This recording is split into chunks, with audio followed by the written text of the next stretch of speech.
Good morning mga ka-auto! Kamusta kayo? So, kamusta Valentine nyo? Ako, hindi okay yung Valentine ko kasi, teka, nakasubscribe na ba kayo? Kung hindi pa, pakisubscribe naman po ang channel namin. Bibigyan ko kayo ng 5 seconds para mag-subscribe. Ito na ang 5 seconds nyo. 1, 2, 3, 4, 5! Pakisubscribe naman po ang channel namin sa mga Netflix, Spotify. Pag nag-subscribe kayo, bibigyan kayo ng magandang service or magandang movie, gano'n. Pero dito, pag nag-subscribe kayo, bibigyan ko kayo ng magandang deal. Di ba? So, ano pang hinihintay nyo, sir? Ano pang hinihintay nyo, mga ka-auto? Simulan natin yung video na yan after ng intro na to.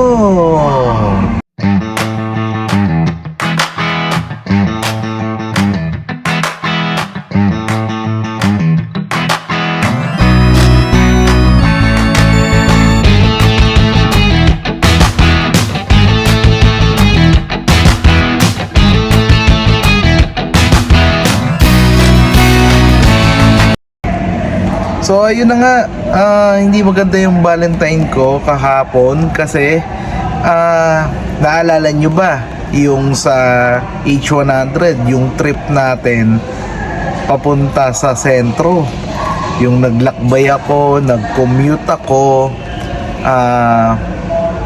lahat sinakyan ko, FX papunta sa Mega Mall, MRT papunta sa Ayala, nagbus ako papunta sa Alabang, then nasa Alabang na ako, nag-jeep ako, then nag-tricycle ako papunta sa sentro. So yun, mahabang biyahe para sa customer smile, sabi ko pa. Pero nung nakuha ko ng unit, alas 9 ng gabi na ako nakauwi, kinabukasan sana yung release. Eto na yung pero nag-chat na ako kay client. Okay, kamusta po kayo? Good morning, kamusta po kayo? Nasa na po kayo? Sabi niya on the way na daw. After 1 hour, sabi ko bakit ang tagal ng client? Release ko na to ha. Na-invoice ko na yung unit, na-patent ko na yung unit, i-release ko na on that day. After 1 hour, sabi ko bakit kaya ang tagal ng client? Okay, baka na traffic. After 1.5 hour or after 2 hours, yan na. Heto na. Tumatawag na sa akin ng manager ko. Mon, nasa ganitong dealer yung client mo. Sabi mo on the way na. Yes boss, on the way na nga. Pero nagpunta pala si client doon sa isang dealer. Nakausap niya. Di ba mga ka-auto? So, di ba? Ang ganda ng usapan namin. Sir, nakuha ko na yung unit nyo. Pinuntahan ko dito sa sentro. Sir, anong oras kayo pupunta? Lagi ko siyang ina-update. Ang message. Pagpunta niya, on the way na daw siya. At yun na nga, tumawag ang manager ko. Mon, andun sa kabilang dealer yung client mo. Doon na pala kukuha si client. So mga ka-auto, 'di ba? Yung effort ko kasi mga ka-auto andun eh. Sobrang effort yung ginawa ko. May nag-reply nga doon, sabi niya, "Sir, lakbay alalay kahit wala pang Holy Week." Napasabi niya gano'n, lakbay alalay. Sabi ko, oo nga po sir, para sa customer smile. Yun yung sabi ko sa kanya. Pero masakit lang kasi doon pala kukuha si client. Sana naman po in-inform nyo ako na Mon, hindi na ako tutuloy dyan. Dito na lang ako sa kabilang dealer pupunta. I-release na po na namin yung unit dito kasi ganito. Maiintindihan ko po sana kung ganon. Kaya lang nung nandun na kayo, sinabi ng manager ko, tumatawag daw yung bangko na bakit doon i-release yung unit. Pinapatransfer kasi namin yung approval eh. Bakit daw doon nire-release yung unit? So sabi ko, hindi ko po alam, wala po akong alam. Sabi ko po sa client kung nasa na siya, sabi naman niya on the way na pala. Yung pala on the way sa kabilang unit. So, di ba? Tapos tinawagan ko yung client. Binababaan ako ng client ng telepono. Sabi ko, sir, kung ano man po yung offer nila sa inyo, tatapatan ko. Dito lang po kayo kumuha. Zero down kasi yung H100. So, zero down ko na. Kahit wala na akong komisyon.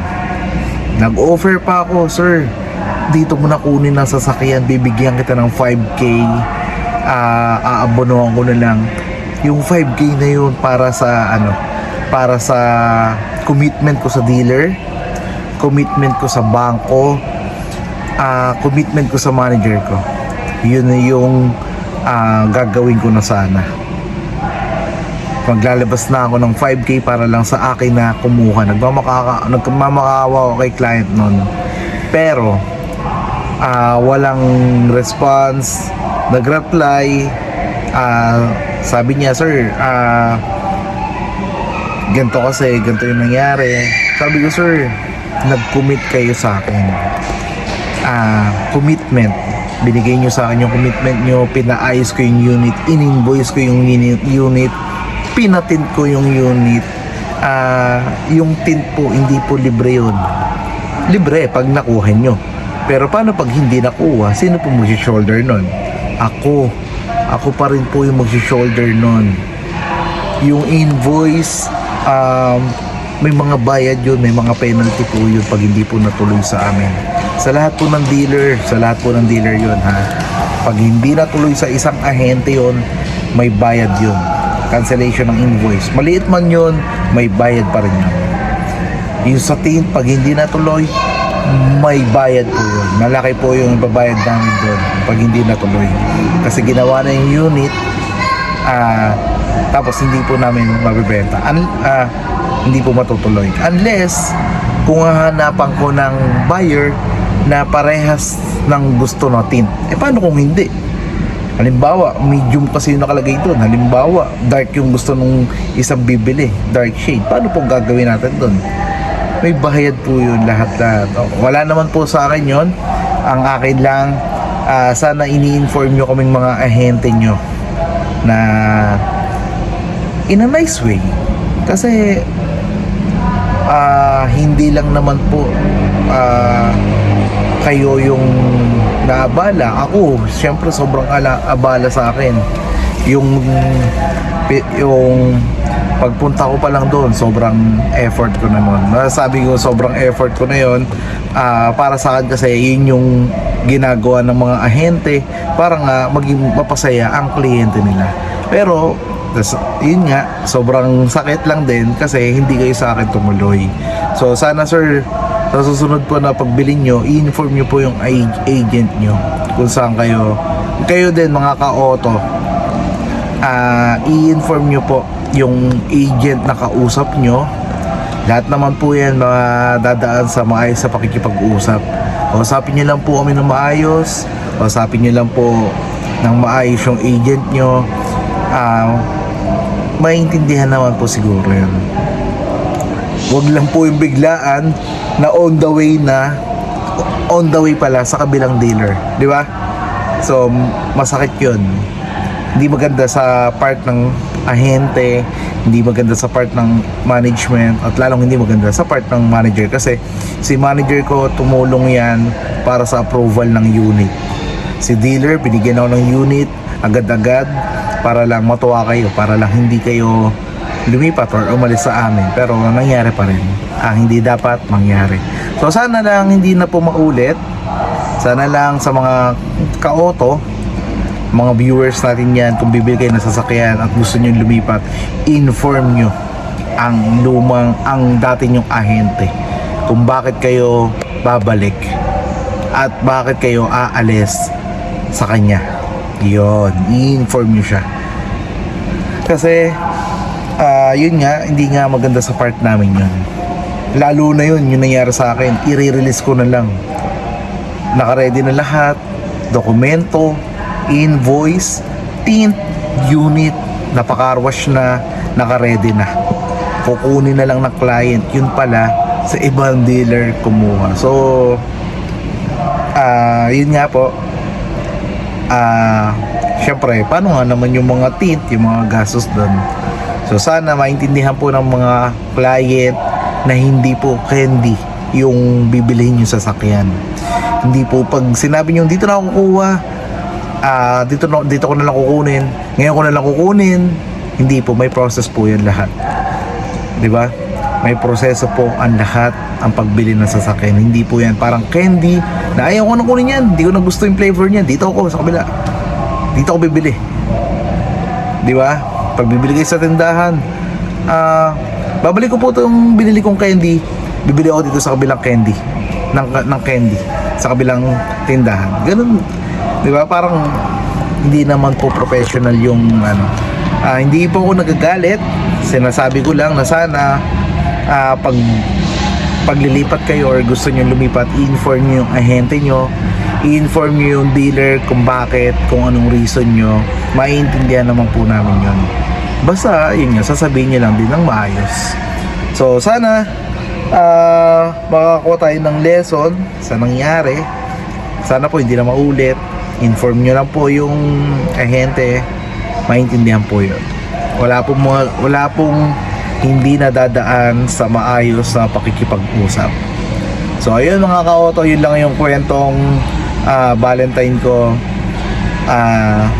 Sana yun nga sana inform nyo po kami, inform nyo ako kung ano po yung gusto nyong mangyari. So ayun, maraming salamat po mga ka-auto. Mamaya po mag-upload ako ng release ko. May release ako for today. Sana lang dito na pumunta. Sabi niya on the way na siya eh. So nakakatakot na, nakakatrauma na yung on the way na salita, di ba? Sana lang dito siya pumunta, sana matuloy. Abangan niyo yung anyway, kaya pala ako napapost ng ganito dahil sa isang avid fan, si Sir Arico. Nag-comment siya doon sa dito pala yung ginagawa yung H100. Yun yung vlog ko na nag-travel ako kung saan para lang makuha yung unit ni client. Nag-comment siya, sabi niya, sir, hindi pa po na-upload. Yun, oo nga no, sabi ko, oo nga no, wala naman akong planong i-upload pa. Pero eto, nag-comment lang si sir na magsabi ng na-upload ko. Ito yung sagot ko pala na kung bakit hindi na-upload, kasi hindi po natuloy yung transaction. Okay, salamat po Sir Arico Vlogs. Salamat din po sa panonood sa araw-araw, sa lahat ng vlogs namin. Maraming salamat po. Thank you po Sir Nigel Bargamento, sa mga client natin dyan. Shout out sa mga client natin na nagiging kaibigan natin. Maraming salamat po sa inyo. So sana mas marami pa tayong maging client at marami pa tayong maging kaibigan. So sana hindi po kayo magsawa mga ka-auto sa panonood ng video namin araw-araw. Maraming salamat po. God bless po sa ating lahat. Mag-ingat po tayong lahat. Bye!